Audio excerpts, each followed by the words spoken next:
Welcome to our channel. Today we how to install Teachable payment integration for course creators, full guide step by step clearly. To install Teachable payment integration for your courses, begin by logging into your Teachable account. Navigate to the admin dashboard. From there, select the settings option in the menu. Scroll down to find the payments section.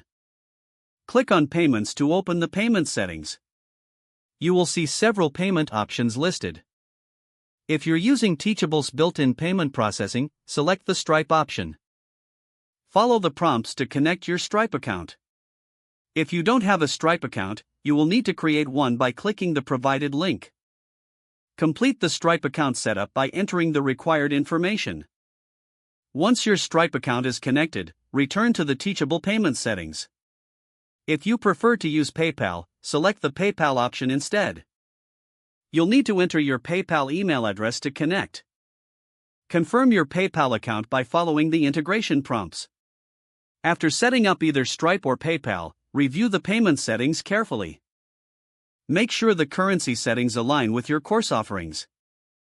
Save any changes you made in the payment settings. Next, test the payment integration by setting up a test course.